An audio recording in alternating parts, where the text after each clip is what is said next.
말씀입니다. 마가복음 10장 오늘 17절에서 22절까지 신약성경 마가복음 10장 17절로 22절 말씀, 신약성경 71쪽이 되겠습니다. 하나님의 말씀인 성경을 다 찾으시기 바랍니다. 마가복음 10장 17절로 22절 말씀 우리 함께 받겠습니다. 다 같이. 예수께서 길에 나가실새 한 사람이 달려와서 꿇어 앉아 묻자오되 선한 선생님이여 내가 무엇을 하여야 영생을 얻으리이까? 예수께서 이르시되 네가 어찌하여 나를 선하다 일컫느냐? 하나님 한 분 외에는 선한 이가 없느니라. 네가 계명을 안 하니 살인하지 말라, 간음하지 말라, 도둑질하지 말라, 거짓 증언하지 말라, 속여 빼앗지 말라, 내 부모를 공경하라 하였느니라. 그가 여짜오되 선생님이여 이것은 내가 어려서부터 다 지켰나이다. 예수께서 그를 보시고 사랑하사 이르시되 내게 아직도 한 가지 부족한 것이 있으니 가서 내게 있는 것을 다 팔아 가난한 자들에게 주라. 그리하면 하늘에서 보화가 내게 있으리라. 그리고 와서 나를 따르라 하시니 그 사람은 재물이 많은 거로 그 말씀으로 인하여 슬픈 기색을 띠고 근심하며 가니라. 아멘. 할렐루야.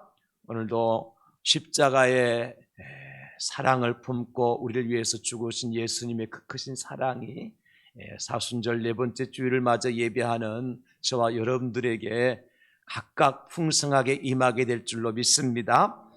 오늘 저는 말씀을 중심으로 해서 내려놓음으로 함께하는 사순절이라고 하는 제목으로 함께 말씀의 은혜를 나누겠습니다. 우리 예수님의 전 생애를 한마디로 정리하라고 한다면 어떻게 정리할 수가 있을까요? 저는 여러 가지로 정리할 수가 있겠지만은 예수님의 한 전 생애를 단 한마디로 정리하라 그러면 예수님의 생애는 내려놓으심이라 이렇게 정리를 하고 싶습니다.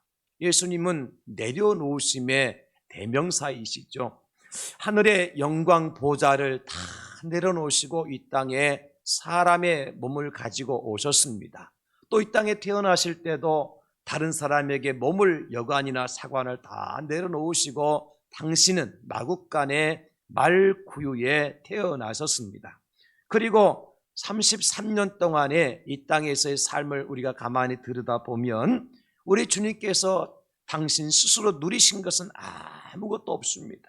그저 가난한 사람, 소외된 자, 과부와 고아와 나그네들을 위해서 모든 시간과 모든 삶을 다 내려놓으신 분이 우리 예수님이시지 않습니까? 심지어 주무실 틈도 없이 식사하실 겨를도 없이 당신의 모든 것을 다 주셨어요.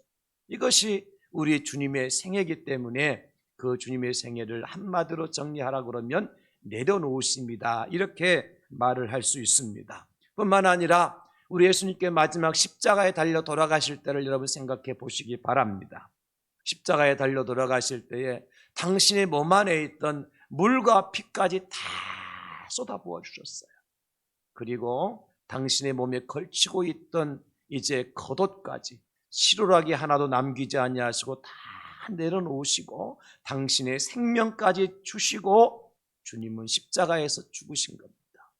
그렇기 때문에 우리 예수님의 전 생애를 한마디로 정리하라고 그러면 내려놓으십니다. 이렇게 말할 수가 있다는 것입니다. 그래서 오늘은 특별히 십자가의 길을 걸어가신 우리 예수님의 길을 함께 걸어가는 이 사순절 네 번째 주일을 맞이해서 내려놓음으로 함께하는 사순절이라고 하는 제목으로 함께 말씀의 은혜를 나누려고 하는 것입니다. 지난 주일에는 이 사순절 하면 딱 맞는 단어가 있는데 그것을 동행이라는 단어로 제가 말씀을 전했습니다. 에녹의 삶을 통해서 300년 동안 하나님과 동행하더니 죽음을 보지 아니하고 하나님의 데려가심을 받았던 에녹의 삶, 그것은 한마디로 하나님과의 동행이라 그랬죠. 우리가 사순절 기간 동안에 주님의 십자가를 묵상하고 고난의 길을 걸어가는 자는 주님과 동행하는 자가 되어야 한다. 그런 말씀을 드렸고요. 여러분, 오늘은 이제 동시에 동행과 더불어서 우리가 꼭 마음에 새겨야 될 단어는 뭐냐면 내려놓음이에요. 내려놓음. 사람의 본성은 누구나 할 것 없이 조금 더 가지려고 그러고 더 높아지려고 하는 것이 사람의 본성인 것 같습니다. 그래서 그 결과로 말미암아 전쟁이 일어나는 것이고 각종 권모술수가 여기저기에서 이제 벌어지고 있다고 볼 수가 있는 것이죠. 정직한 사람, 적어도 겸손한 사람이 대우를 받는 것이 아니라 오히려 수단과 방법을 가리지 아니하고 다른 사람을 누르고 힘이 센 사람이 최고가 되는 세상. 우리가 살아가는 이 세상이 그런 세상이 아닙니까, 여러분? 이것은 어디에서나 벌어지는 일이라면 이성이 없는 동물의 세계에서 일어날 수 있는 일이에요. 이성 없는 동물의 세계에서 가장 큰 특징이 뭐죠? 약육강식의 원리가 적용되는 세상이 동물의 세계잖아요. 힘이 센 동물이 약한 동물을 잡아먹고 생존하는 세상. 그런 약육강식의 원리가 이성을 가진 만물의 영장으로 창조됐다고 하는 사람들의 세상에 그대로 적용되고 있다는 그 자체가 너무나도 마음 아프고 서글픈 일이죠. 저는 언제부터인가 우리 고신교단에 신문이 있는데 이 기독교보라고 하는 우리 고신교단에서 발행되는 신문 한 주에 한 번씩 발행되는 신문이 있습니다. 그 신문을 한 주에 한 번씩 받아볼 때마다 제가 신문 전체를 다 이렇게 살펴보지만 제 시선이 집중적으로 가는 그러한 기사 내용이 있습니다. 어떤 내용이냐면은 여러 기사들 중에서도 목회를 하다가 어려움을 당한 목사님들, 또 어렵고 힘든 일을 만난 고난 가운데 있는 교회들의 기사가 신문에 실려요. 그리고 그런 교회와 그런 목회자 가정을 도왔으면 좋겠다 하는 기사가 매주 실려옵니다. 언제부턴가 제가 거기에 시선을 고정하고 열심히 제가 그것을 읽습니다. 물론 제가 다 도와줄 수는 없지만 기도라도 하고 싶은 마음이 생겨서 아마 그런 것이 습관이 된 것 같아요. 지난 주간에도 신문을 받아 들었는데 어떤 기사가 났느냐면 바로 우크라이나 사건에 대한 기사가 났더라고요. 그리고 우리 고신총회의 세계 선교회 KPM이라고 그러죠. 선교회 중심으로 해서 이 우크라이나에서 지금 선교 활동하다 고난받고 피난 중에 있는 선교사들과 성도들과 교회들을 돕기 위해서 우리 고신총회에서 모금을 한다고 그런 기사가 크게 났어요. 그래서 제가 제 핸드폰을 바로 꺼내서 사진 촬영을 해놓고 제가 이제 갤러리에 저장을 해 놓았습니다. 이유는 한 가지입니다. 나도 우리 교회도 이 일에 동참했으면 좋겠다 하는 간절한 마음이 있었기 때문입니다. 물론 지금 벌써부터 우리 교회 성도님들 가운데는 달러로 혹은 원화로 우크라이나를 위해서 헌금을 하신 분들이 계십니다. 우리 고신총회 세계 선교회에서 4월 24일까지 모금을 마감한다 그래요. 우리 교회가 70일 특별 새벽 기도회가 진행되고 있고 17일 날 새벽 기도회가 마치고 한 주간 여유가 있는데, 그래서 17일까지 특별 새벽 기도회 마치는 그 주간까지 정리를 해서 우리 교회도 저 우크라이나에 구호 물자는 보내지 못하더라도 헌금을 좀 해서 보냈으면 좋겠다, 그런 각오를 가지고 있습니다.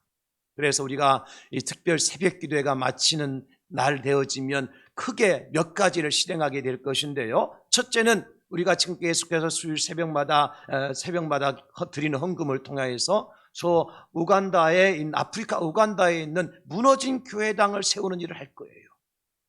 그리고 두 번째로는 우크라이나의 저 안타까운 현실 속에 있는 국민들을 돕는 일을 할 겁니다. 조금 더 여유가 되어진다면, 아니 우리가 조금 더 힘을 보태서 근본에 저 경북이나 강원도 지역의 산불 때문에 고통당하는 교회들과 성도들을 돕고 싶어요. 이런 일들을 우리가 해야 되지 않겠는가 하는 마음으로 제가 그런 기사를 잘 보고 있습니다. 스크랩을 하고 있습니다. 제가 이런 말씀을 드리면 어떤 분들은 그럴 거예요. 우리 교회도 빚이 많은데 다른 데 신경 쓸 겨를이 있느냐고. 빚이나 갚고서 무엇든지 하려고 해야 되지, 빚도 벌려놓고 그런 것도 자꾸 벌린다고. 우리 목사님은 참 희한하다.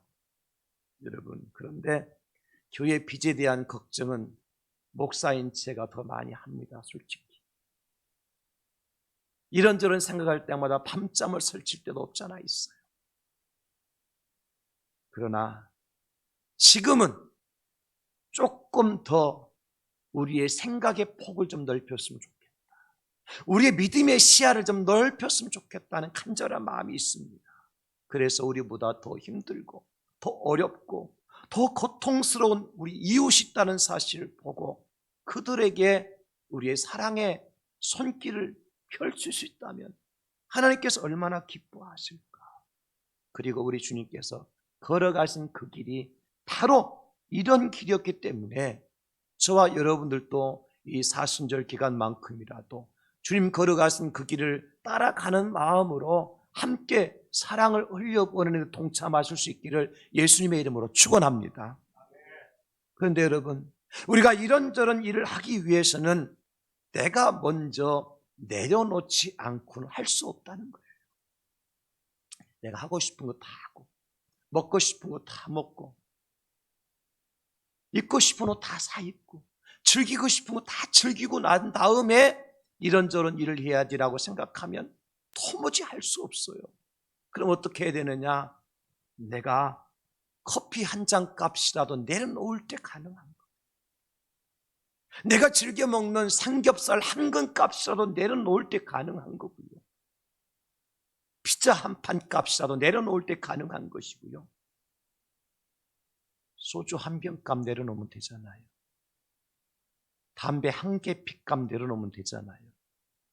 목사님 주일을 설교하면서 소주 얘기하고 담배 얘기하느냐. 제가 압니다, 여러분. 몰라서 얘기 안 하는 게 아니에요. 이것을 마시면 안 되고 피워서 안 되는 거 알면서도 여전히 온전히 끊지 못하고 내려놓지 못하고 그것 때문에 힘들어하는 분들이 있다는 사실을 제가 알아요. 그래서 집사님이 그거 하면 안 됩니다라고 내가 직접적으로 얘기하고 싶지만 안 하는 이유는 바로 이때에 여러분 소주 한 병 줄이고 이때에 담배 한 개피 줄여서 끊고 금연하고 금주할 수 있다면, 그래서 그것을 가지고 선한 일에 사랑의 손길을 펼치고 그 선한 예물을 흘려보낼 수 있다면 하나님께서 얼마나 기뻐하실까. 기회가 왔습니다. 술을 끊을 때가 왔고 담배를 끊을 때가 왔습니다. 뭘 위해서? 저 우크라이나를 돕기 위해서, 저 강원도 산불 난 곳을 돕기 위해서, 저 아프리카에 무너진 교회를 세우기 위해서 하나님께 여러분들의 기회를 주셨어요. 이 기회에 내가 선한 일에 나에게 주신 하나님의 물질을 흘려보낼 수 있다면 하나님께서 저와 여러분들을 더 축복하시고 더 사랑하시고 더 귀한 길로 인도해 주실 줄로 믿습니다. 하나님께 주신 기회라고 생각하세요. 이런 기회에 내가 한번 쓰임받자. 어떻게? 내려놓음으로 함께 할 수 있을 때 지금이 바로 그런 기회다. 오늘 본문에도 보면 예수님께서 길을 걸어가시는데 한 사람이 달려와서 무릎을 꿇고 우리 예수님께 뭔가를 간절하게 구하는 모습을 볼 수 있습니다. 오늘 본문에서는 마가복음 기자는 어떤 사람이라 이렇게 한 사람으로 설명을 하고 있지만은 병행구절인 마태복음에 보면 이 사람을 청년이라 그렇게 알려주고 있고요. 이제 누가복음에 보게 되어지면 이 사람을 부자요 관리라 그렇게 얘기해주고 있어요. 그러니까 오늘 예수님 앞에 무릎을 꿇고 구하는 이 사람 어떤 사람이에요? 부자이면서 관리이면서 청년이다. 그러니까 한마디로 말하면 이제 세상적으로 성공한 사람이다. 성공했는데 젊었을 때 성공한 사람이에요. 앞으로 더 성공할 확률이 높은 사람이에요. 그런 사람이 부귀와 명예를 가진 한 사람이 예수님께 와서 무릎을 꿇고 무엇인가를 요청을 하게 되어집니다. 여러분, 이 사람이 예수님께 구하는 것이 무엇입니까? 선생님, 선하신 선생님, 내가 무엇을 하여야 영생을 얻을 수 있겠나이까? 이렇게 예수님께 묻습니다. 부자였습니다. 고위 관직을 가진 관리였습니다. 젊은 힘이 있는 청년이었습니다. 세상적으로 말하면 전혀 부족할 것이 없는 사람 같아요. 그런데 그에게 부족함이 있었습니다. 무엇입니까? 그 마음에 영혼의 갈증이 있었어요.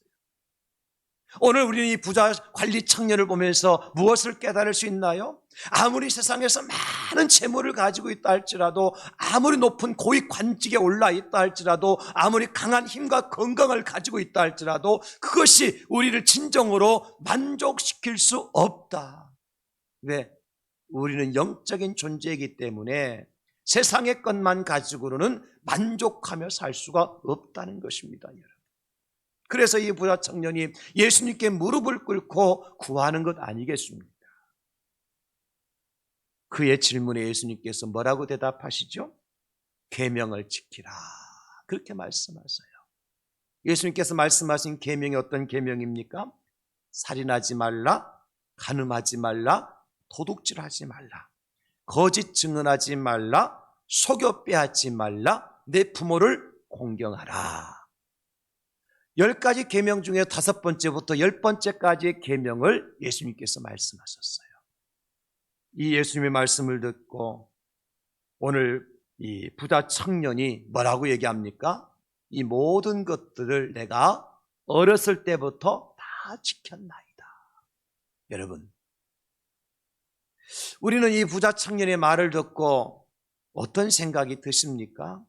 주님께서 오늘 여러분에게 물으십니다. 살인하지 말라, 간음하지 말라, 도둑질하지 말라, 거짓 증언하지 말라, 속여 빼앗지 말라, 내 부모를 공경하라. 이것을 네가 지켰느냐 물으실 때 우리는 뭐라고 대답할 수 있습니까? 예, 물론이죠. 제가 어렸을 때부터 다 완전하게 지켰습니다라고 여러분 대답할 수 있습니까?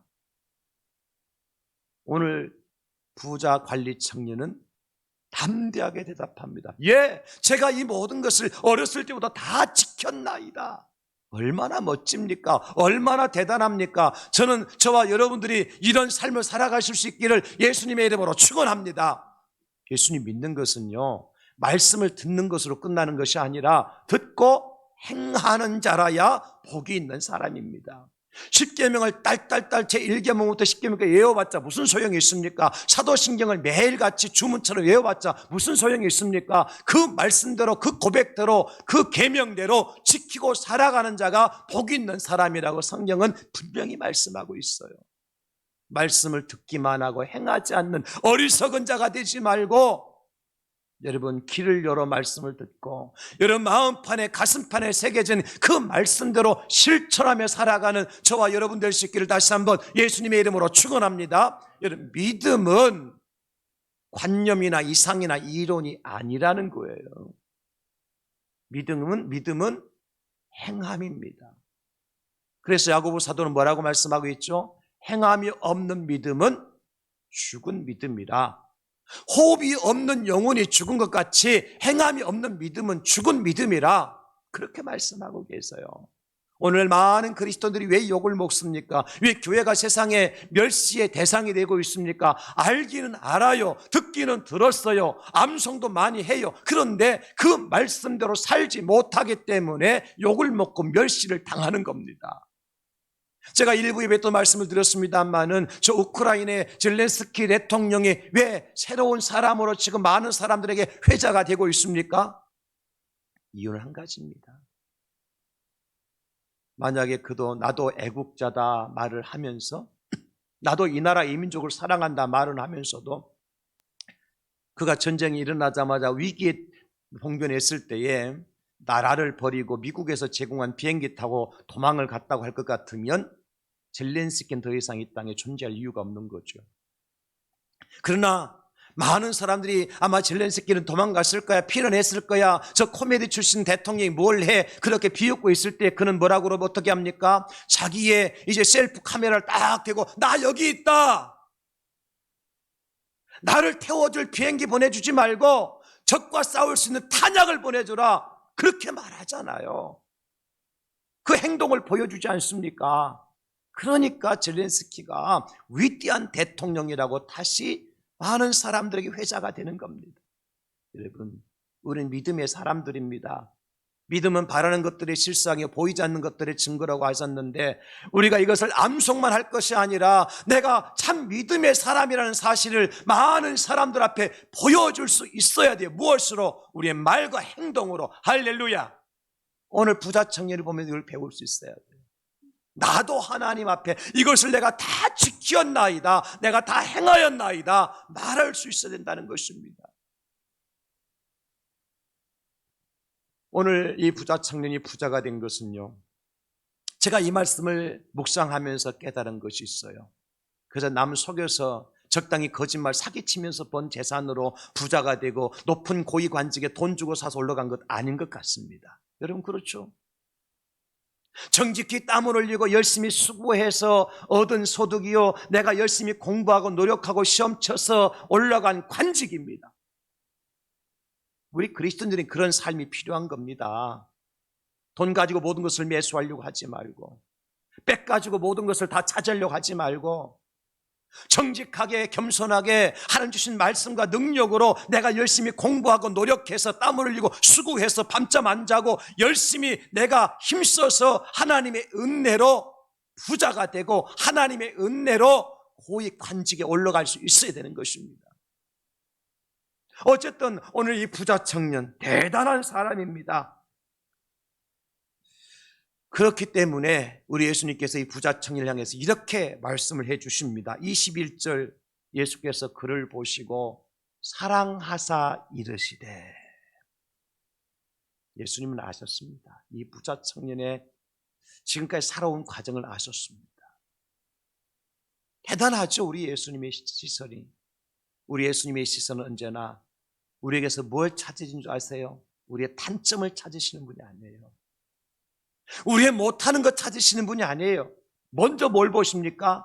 사랑의 눈으로 우리를 어느 곳을 어떻게 사랑하실까, 그것을 보시는 분이셔요. 그 사랑이 예수님께서 이 땅에 오시게 하셨던 것이고, 그 사랑 때문에 예수님 십자가 달려 돌아가신 것 아닙니까? 그래서 성경은 이렇게 말씀하고 계시죠. 요한복음 3장 16절에 하나님이 세상을 이처럼 사랑하사 독생자를 주셨으니, 하나님께는 뭐밖에 없어요? 사랑밖에 없다. 예수님에게는 뭐밖에 없습니까? 사랑밖에 없다. 요한 1서 4장 10절에도 말씀하시기를, 사랑은 여기 있으니 우리가 하나님을 사랑한 것이 아니요 하나님이 우리를 사랑하사 우리 죄를 속하기 위하여 화목제물로 그 아들을 보내셨습니다. 하나님이 우리를 사랑하셔서 그 아들을 화목제물로 보내주셨다. 하나님 우리를 바라보실 때 어떤 존재로 바라보셔요? 사랑의 대상으로 바라보신다는 겁니다.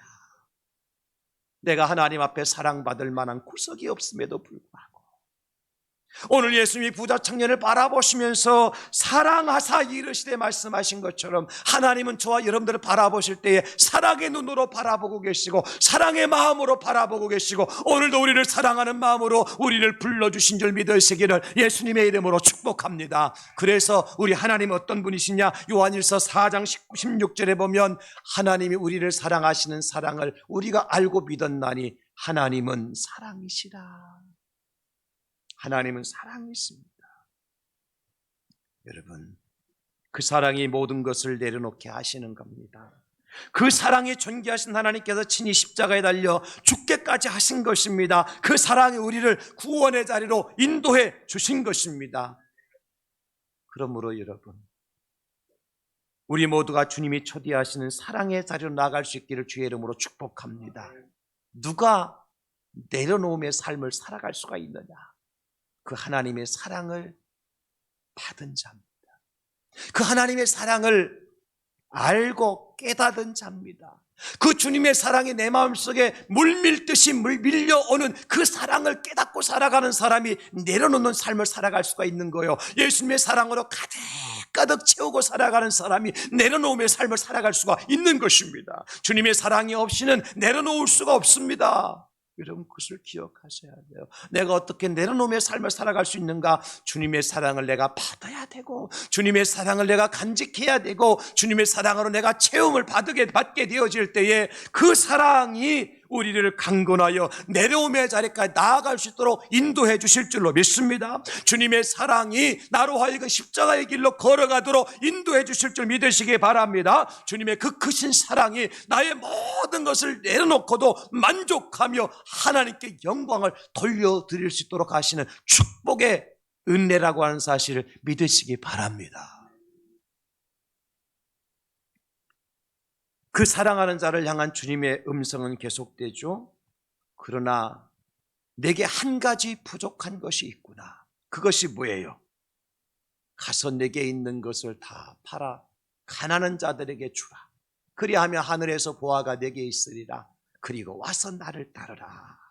우리 예수님께서 이 말씀을 하셔요. 내게 딱 한 가지 부족한 게 내 눈에 보이는구나. 사랑하는 마음으로 이 부자에게 말씀하시는 겁니다. 내게 있는 재산을 다 팔아서 가난한 자들에게 나누어 주고, 그리고 돌아와서 나를 따르라. 여러분, 오늘 이 부자 청년에게 있어서 내려놓음에 해당되는 것은 무엇입니까? 그동안 의지하고 살아왔던 재물이었습니다.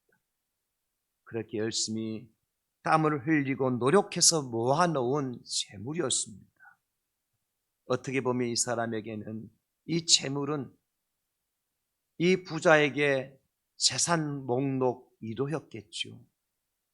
자기 인생에 가장 가치 있는 것이 무엇이냐고 꼽으라고 할 것 같으면 재물이라고 얘기할 수밖에 없었던 그 재물입니다. 그거 내려놓으라는 거예요. 그리고 나서 나를 따르라. 그 길이 곧 십자가의 길이라는 말씀이시죠. 아마도 오늘 부자는 모든 것을 다 내려놓을 수 있었을 겁니다. 고위 관직에 다 내려놓을 수 있었을 겁니다. 그런데 재물만큼은 내려놓을 수 없었던, 그의 마음의 가장 중심에 자리 잡고 있었던 그것이 뭐냐면 재물이었어요. 자신의 삶에서 가장 가치 있고 가장 중요하고 가장 소중하고 포기할 수 없는 그것이 무엇이냐면 바로 재물이었어요.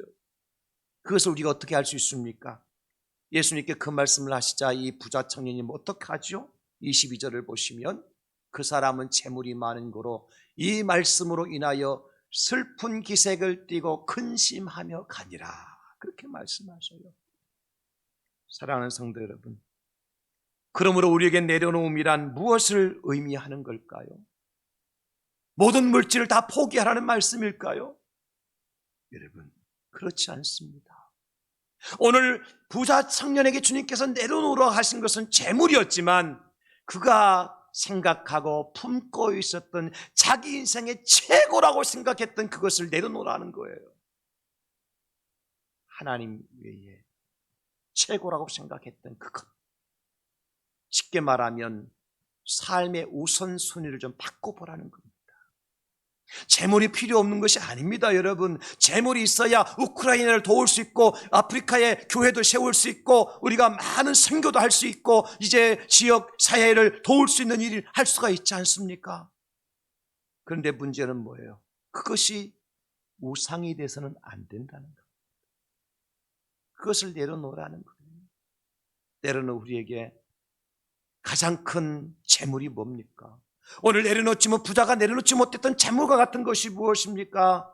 때로는 우리에게 자식이 될 수도 있고 부모가 될 수도 있고요, 나의 건강이 될 수도 있고요, 나의 취미생활, 나의 사회생활이 될 수 있을 겁니다. 그 어떤 사람들은 그래서 주일날 되면 골프를 치어야 되기 때문에 성전에 와서 예배드리지 못하는 사람이 있고, 축구를 하고 그리고 야구를 해야 되기 때문에 못하는 사람도 없잖아 있습니다. 등산을 가야 되기 때문에 예배를 못 드리는 사람이 있습니다. 그 사람들에게 그 취미생활이 오늘 이 부자 청년이 가지고 있었던 재물과 같은 존재죠. 어떤 사람은 나의 사회적인 지위나 위치나 체면 때문에 하나님의 성전 나와서 예배를 드리지 못하는 사람이 있습니다. 주일 되면 선거 운동하러 가야 되지 어떻게 예배당에 예배를 드릴 수 있느냐. 여러분, 그 사람들에겐 그 선거 운동이 그 사회적인 지위나 자기 체면이나 위치가 오늘 부자 청년이 가지고 있었던 재물과 똑같은 내려놓아야 될 것들이라는 거예요. 어떤 사람은 건강이 될 수도 있겠죠. 사랑하는 성도들, 내려놓음이라고 하는 것은 하나님보다 더 사랑하는 것들의 우선순위를 바꾸라고 하는 것입니다. 오늘 보면 바로 앞에 나오는 13절부터 16절까지는 어린아이의 이야기가 나오는데 거기서 내려놓음이라는 것은 무엇일까요? 자기의 권위를 내려놓으라는 것입니다. 내가 어른인데, 내가 나이가 많은 사람인데 그런 자기 권위를 내려놓으라는 거예요. 오늘 보면 바로 뒤에 나오는 이제 32절 이하의 44절까지에서는 무엇을 내려놓으라고 말씀하고 있는 거 하니까 명예를 내려놓으라고 말씀하셔요. 야고보와 그리고 이제 요한이 요구하는 예수님의 우편과 좌편의 자리를 내려놓으라는 거예요. 그렇지 않으면 주님과 함께 동행하는 삶을 살 수 없다. 주님의 제자의 길을 걸어갈 수 없다. 그렇게 말씀하는 겁니다. 사랑하는 성도 여러분, 우리가 잘 아는 아브라함은 사랑하는 독자 이삭까지도 내려놓았습니다. 그랬을 때 하나님은 아브라함에게 말씀하십니다. 내가 이제야 네가 나를 경외하는 줄 알았다. 여기 경외가 바로 사랑입니다. 경배 드리는 겁니다. 아브라함에게 독자 이삭은 누구도 빼앗아갈 수 없는 재산 목록 1호가 아니겠습니까? 그러나 하나님께서 내려놓으라 할 때 아브라함 내려놓았습니다. 그때 하나님께서 말씀하신 거예요. 아브라함아, 이제서 네가 나를 사랑하는 줄 내가 알겠다. 모세는 애굽 공주의 아들로서 누릴 수 있는 부귀와 영화를 내려놓고 광야로 달려갔습니다. 40년 광야 생활 이후에 하나님 다시 그 모세를 부르셔서 애굽 땅에 종살이하는 그 백성들을 인도해 나간 리더십으로 세워주셨습니다. 우리가 잘 아는 사울의 아들 요나단은 하나님의 말씀에 순종하여 왕의 자리를 내려놓았습니다. 그 자리를 다윗에게 물려주었습니다. 양보했습니다. 그리고 세례 요한과 스데반 집사님은 복음과 진리를 위해서 당신의 목숨까지 내려놓았습니다. 바나바, 우리가 잘 알지요. 가난한 교회의 성도들을 위해서 자기의 전 재산을 내려놓았습니다. 바울의 동역자인 브리스길라와 아굴라 부부 역시 세계 선교를 위하여서 자기의 전 재산과 생애를 다 내려놓았습니다. 사도 바울 십자가 복음을 위해서 가지고 있던 모든 학식과 경험과 지식과 로마 시민권까지 다 내려놓았습니다. 사랑하는 성도 여러분, 우리 기독교의 역사는 그냥 완성된 것이 아닙니다. 이렇게 수많은 내려놓음의 주인공들을 통해서 아름답고 선한 기독교 역사가 이루어졌다는 것입니다. 이제는 누구의 차례입니까? 바로 저와 여러분들의 차례입니다. 지난 주간에 저 수영로 교회의 원로 목사님이신 정필터 목사님께서 하나님의 부르심을 받고 소천하셨지요. 수영로 교회를 개척해서 부산 선교 중심 교회로 세우신 분이십니다. 물론 사람들에 따라서 우리 정필터 목사님이나 수영로 교회에 대해서 공과를 따지게 될 겁니다.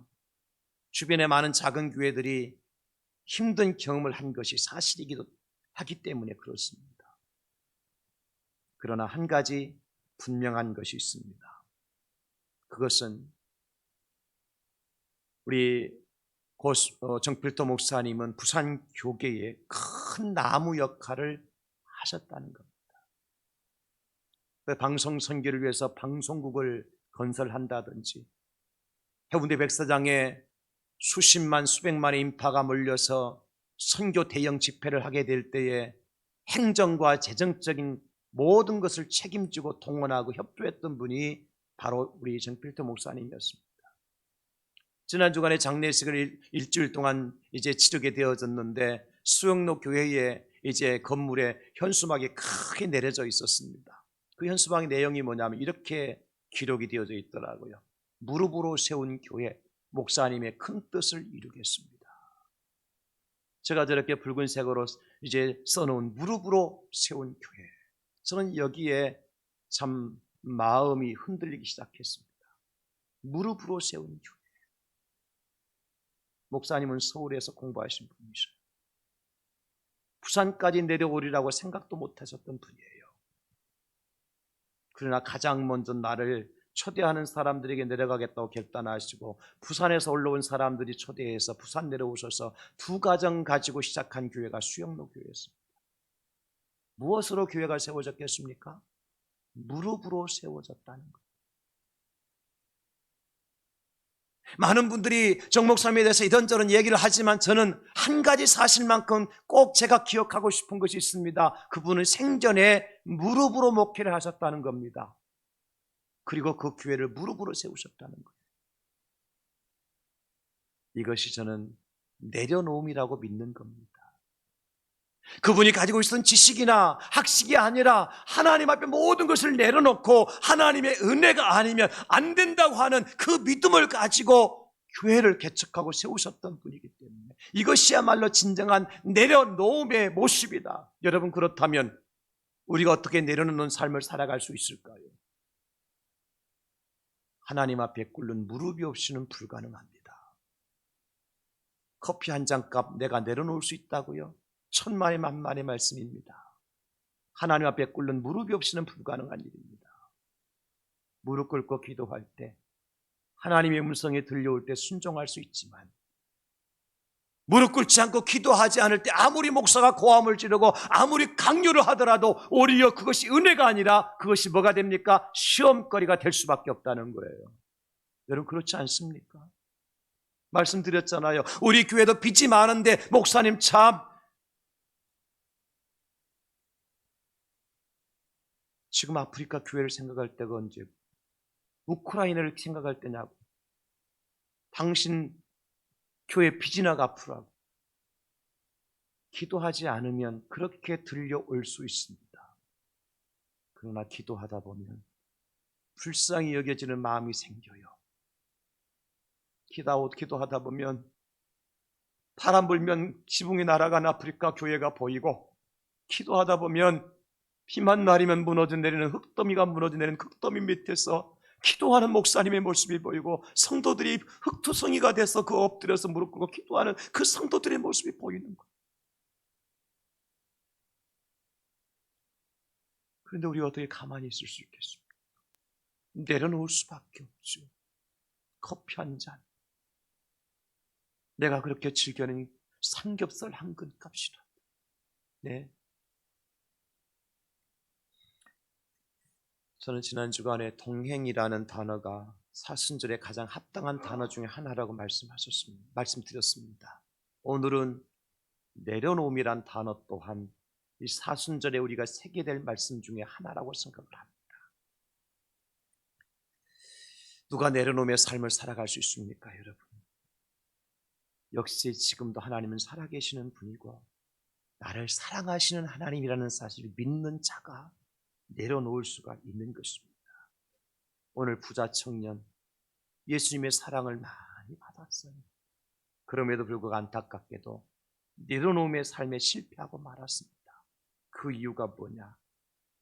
내가 가지고 있는 재물은 눈에 보이지만 하나님의 사랑은 눈에 보이지 않았던 거예요. 하나님의 사랑이 내 마음에 흘러넘치지 않았던 거예요. 저는 그 이유를 많은 것을 생각해 보았어요. 상상을 동원해 보았어요. 이 부자 청년이 왜 그냥 돌아갔을까? 주님께서 사랑하는 마음으로 내게 한 가지 부족한 것이 있는데 그 전 재산 팔아서 가난한 사람 나눠주고 그리고 돌아와서 나를 따르라 했을 때 부자 청년이 왜 근심하면서 돌아갔을까? 아마 부자 청년의 눈에는요, 당장 눈앞에 서 있는 예수님이 보였을 거예요. 그리고 예수님 주변에 서 있는 제자들도 보였을 겁니다. 그 행색을 보니 따라갈 마음이 생기지 않는 거예요. 돈이 있으면 내 해결될 문제들을 가지고 그들은 하나도 해결하지 못하고 있었던 거예요. 과연 배와 그물과 모든 것을 버려두고 예수님을 쫓아왔던 제자들 모습의 행색이 지금 이 부자 청년의 관리에게 보이는 그 모습은 너무나도 초라하고 너무나 부끄럽고 너무나도 왜소해 보였던 거예요. 여러분 그렇지 않습니까? 그들이 입고 있었던 의복, 그들이 먹고 있었던 음식, 그리고 그들이 차려하고 있었던 세상적인 지위, 돈만 있으면 얼마든지 해결될 수 있었던 일들 아닙니까? 그러나 제자들에게는 뭐가 없었어요? 돈이 없었어요. 반대로 오늘 부자 청년 관리에게는 뭐가 있었습니까? 돈이 있었어요. 이거 계산한 겁니다. 돈으로 옷을 사고 맛있는 것을 먹을 수 있고 돈만 있으면 높은 자리까지 올라갈 수 있는데 제자들에게는 그것이 없었던 거예요. 그래서 이 청년은 그 행색을 보고 돌아갈 수밖에 없었던 겁니다. 그렇습니다. 우리 예수님요, 돈이 없었습니다. 성전에 들어가기 위해 성전세를 내야 되는데 그 반세계를 낼 만한 성전세 돈이 없었어요. 제자 베드로를 고기 잡으러 보내서 낚시하여 잡은 그 물고기 입을 열어서 그 동전 꺼내가지고 성전세 내고 성전 안으로 들어가셔요. 6월절 지킬 만한 양이 있었습니까? 6월절 잔치를 열 만한 장소가 있었습니까? 없었습니다. 예루살렘 입성하실 때 예수님의 모습 보십시오. 어린 낙이 새끼 타고 올라가서 예루살렘 입성하십니다. 이게 성공한 모습입니까, 여러분? 그렇지 않아요. 그래서 주님 말씀하시죠. 마태복음 8장 20절에 예수께서 이르시되 여우도 굴이 있고 공중의 새도 거처가 있으되 인자는 머리 둘 것이 없다 하시더라. 왜 이렇게 됐습니까? 하나님 진정 있을 곳이 없었나요? 주님의 보좌가 없었나요? 다 내려놓기 때문에 그런 것 아니겠습니까? 부자는 이거 싫다는 겁니다. 예수님 마지막 십자가 위에서 어떤 말씀하십니까?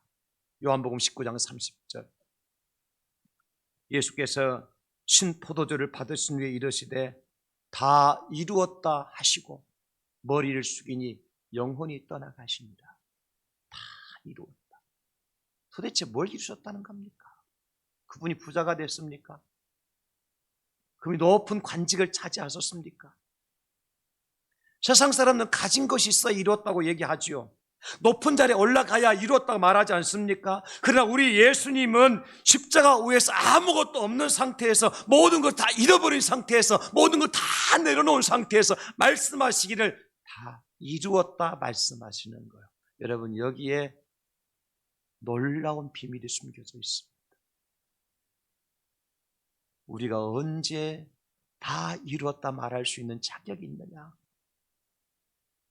아파트 당첨이 됐을 때, 내가 큰 차를 새로 구입했을 때, 내가 높은 관직에 올라갔을 때 드디어 이뤘다고 현수막을 걸어야 되겠습니까? 예수님 믿는 사람들은 그런 것을 다 내려놓았을 때 그 안에 주님의 사랑이 가득 찰 때, 주님의 은혜가 가득 찰 때, 그때 다 이루었다고 얘기할 수 있는 거예요. 세상의 명예로 가득 찬 것이, 세상의 권세로 가득 찬 것이 아니라 주님의 사랑이 물밀듯이 물렸고 하늘된 소망이 가득 찰 때, 그때 주님, 내가 드디어 이루었습니다. 그렇게 고백할 자격이 있는 겁니다. 내려놓은 사람이 고백할 수 있는 겁니다. 오늘 사순절 네 번째 주일입니다, 여러분. 오늘 네 번째 주일 이 주간만큼이라도 우리가 어떻게 보내는 것이 주님의 십자가의 길에 서서 주님과 동행하는 삶일까요? 조금만 더 겸손의 자리로 내려가십시다. 조금입니다. 조금만 더 낮은 자리, 조금만 더 섬기는 자리, 조금만 더 비우는 자리에 내려갈 때 우리는 주님과 동행하는 삶을 살 수 있을 거예요. 그것이 커피 한 잔 값이 될 수도 있습니다. 크지 않습니다. 우리가 이런 삶을 살기 위해서 오늘 이런 주님의 음성을 들으시기 바랍니다. 오늘 마가복음 10장 25절에 보면 부자가 천국에 들어가기가 얼마나 어려운지 낙타가 바늘귀에 들어가는 것도 쉽다고 말씀하셨습니다. 31절에는 먼저 된 자가 나중되고 나중된 자가 먼저 될 자가 있다고 말씀하셨습니다. 43절 44절에는 누구든지 크고자 하는 자는 섬기는 자가 되고 으뜸이 되고자 하는 자는 모든 사람이 종이 되어야 한다고 주님 말씀하셨습니다. 오늘 여러분 결단하시기를, 주님, 내가 섬기는 자가 되고 내가 종이 되고 내가 나중된 자가 되고 내가 가난한 자가 되어서 주님의 사랑 하나만 가지고 주님과 동행하겠습니다. 결단하십시오. 그럴 때 주님께서 여러분들 이런 축복을 주실 겁니다. 오늘 29절 30절 말씀입니다. 예수께서 이르시되 내가 진실로 너에게 이르노니 나와 복음을 위하여 집이나 형제나 자매나 어머니나 아버지나 자식이나 전토를 버린 자는, 버린 자가 어떤 사람입니까? 내려놓은 자입니다. 조금 내려놓은 자입니다. 그런 자에게 현세에서 집과 형제와 자매와 어머니와 자식과 전토를 100배나 받되 박해를 겸하여 받고 내세 영생을 받지 못할 자가 없느니라. 사랑하는 성도 여러분, 주님은 내려놓으라고 말씀하십니다. 내려놓음으로 함께하는 사순절, 이 한 주간 될 수 있기를 예수님의 이름으로 축복합니다. 감사합니다. 주님, 오늘도 말씀해 주시고